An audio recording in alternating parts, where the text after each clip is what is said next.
2. 진짜 약점과 가짜 약점 구별하기. 나는 왜 자꾸만 나를 괴롭히는 걸까? 항상 엉뚱한 지점에서 분투하는 이유. 자존감이 낮은 사람에게 자주 나타나서 당사자 자신이 곧잘 실수한다고 여기고 자책하는 점들과 달리 뚜렷하게 알아차리기 어려운 문제들이 있다. 이 장에서는 그에 대해 얘기해 보려고 한다.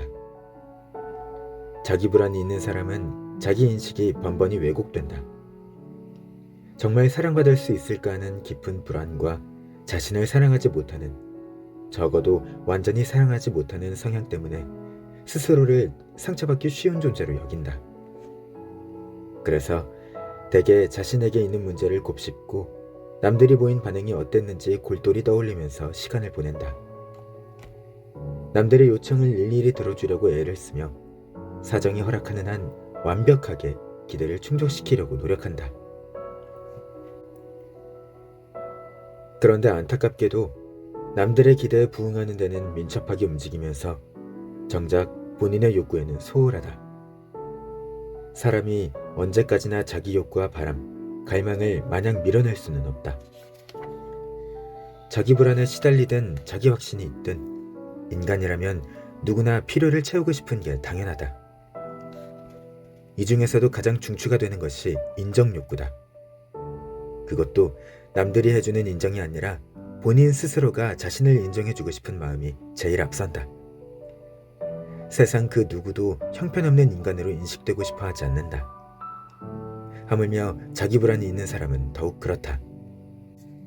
이들은 남들과 본인 스스로에게 끊임없이 자신이 그래도 가치 있는 존재라는 걸 입증하려 애쓴다.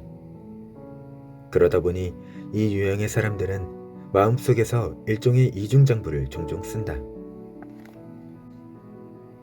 또한 자신의 흠결을 빌미로 가혹하게 자기 가치를 차감하는 한편 스스로의 자존감을 보호하기 위해 부단히 애쓴다.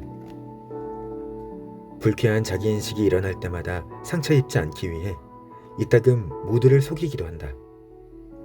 이러나 저러나 자기 불안이 있는 사람은 엉뚱하고 잘못된 지점에서 분투하느라 기력을 낭비한다. 타인의 시선으로 보면 언급할 거리도 못 되거나 충분히 무마될 만한 약점을 수습하는데 필요 이상의 에너지를 쓰는 것이다. 사실 더 큰 문제는 그러느라 스스로를 존중하지 못해서 생기는 진짜 약점은 보지 못하고 의식 한 구석으로 밀쳐둔다는 점이다. 관계 속 문제의 책임을 상대에게 전가하는 습관. 자기 불안을 가진 사람은 스스로를 피해자로 여긴다. 자신에게 저항력이 없다고 보기 때문이다. 이들은 마음속 불안 때문에 열등감을 느끼거나 상대방이 자신보다 우월하다고 믿어버린다.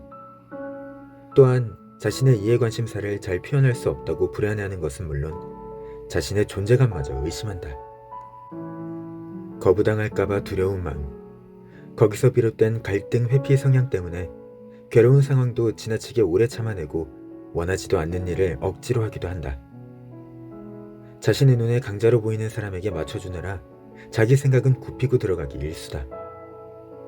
결국 그런 자신에게 불만이 치밀어 오르고 자기를 제멋대로 휘두르는 강자인 상대방에게는 더 역정이 난다.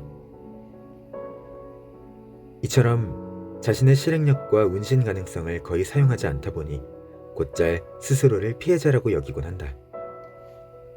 사실은 본인이 자발적으로 남에게 복종했다는 것을 알아차리지 못하기 때문이다.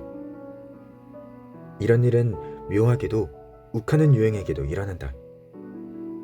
이들은 실제로 반발하고 공격할 줄도 알지만 자신이 그렇게 저항해야 하는 책임이 상대방에게 있다면서 잘못을 떠넘기고 상대방의 요구에 역정을 낸다. 이처럼 피해자 의식에 젖어 가급적 자기 책임에서 벗어나려는 경향을 보이는 사람들이 덜어 있다. 실은 관계에서 생긴 문제의 책임을 상대에게 전가하는 것이 더 편리하기 때문이다. 이런 성향은 특히 갈등을 회피하려는 마음에서 출발한다. 자기 불안이 있는 이들은 명확한 입장을 드러내야 할 때도 용기를 내지 못해 우물쭈물하기 쉬우며 이것은 결과적으로 오해를 불러일으킨다. 그러면서 자신이 무엇을 원하고 무엇을 원하지 않는지 상대방이 먼저 알아차려 주길 바란다. 혹은 상대방 입장에서는 아무리 봐도 넌지시 암시한 것에 지나지 않는 표현을 해놓고는 자기 의견을 똑똑히 밝혔다고 단정해버린다. 욱하는 유형 역시 원칙적으로는 갈등 상황을 자신 없어 하기 때문에 자신의 공격성을 사소한 일에 워낙 표출해버린다. 그래서 남들이 별뜻 없이 건넨 말이나 약간 서툴게 나온 표현에 필요 이상으로 흥분하지만 막상 자신의 진심은 실토하지 않는다. 이렇게든 저렇게든 자기 불안이 있는 사람은 침착하고 적절한 말로 자기 속내를 표현하는 데 어려움을 느끼며 상대방이 자기 진심을 추측해내거나 그 정도는 말 안 해도 요령껏 눈치채야 한다고 기대한다. 하지만 상대방이 눈치가 빠르지 않을 수도 있고 이쪽에서 딱히 소리내어 거절 의사를 밝히지 않았으므로 본인 상식에 기반해 행동하는 일이 종종 일어난다. 그러면 자기 불안이 있는 이들은 곧바로 상대를 질타하고 자신을 힘들게 했다며 책임을 뒤집어 씌운다. 이쯤에서 독자들은 뭔가 앞뒤가 안 맞는다고 생각할지도 모른다. 자기 불안이 강한 이들은 보통 자신이 못난 거라며 자책한다고 하지 않았나? 물론 그렇다. 다만 그것은 동전의 한 면이다. 자존감이 손상된 이들은 어떻게든 자신의 책임을 피해가려고 애를 쓴다. 책임질 일이 생기면 더 흔들리고 불안해질 테니 달갑지 않은 것이다. 자존감이라는 장부를 놓고 보면 최대한 상대방에게 책임을 떠넘기는 게 훨씬 이득이다. 다른 일도 마찬가지다.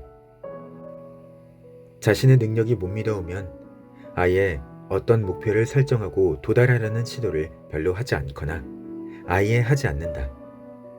또는 애초부터 실망할 거리를 만들지 않기 위해 자신이 원하는 바가 있어도 뚜렷한 목표 자체를 세우지 않는다.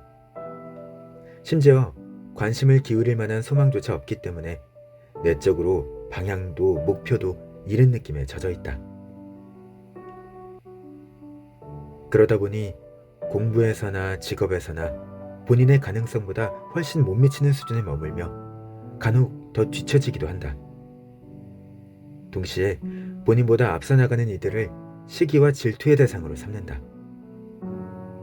또한 자기 불안이 있는 이들은 자신이 실패한 이유를 외부적 환경 요인이나 다른 동료에게 돌리는 습관이 있다. 소위 피도 눈물도 없이 제 이득만 챙기는 이기적인 인간을 손가락질하는 한편 자신은 마음씨 좋고 감수성이 발달한 사람이라고 규정한다. 실패와 패배에 대한 두려움 때문에 갈등을 견뎌낼 용기가 없는 나약한 성향을 은근슬쩍 평화주의나 너그러움으로 위장하려 드는 것이다.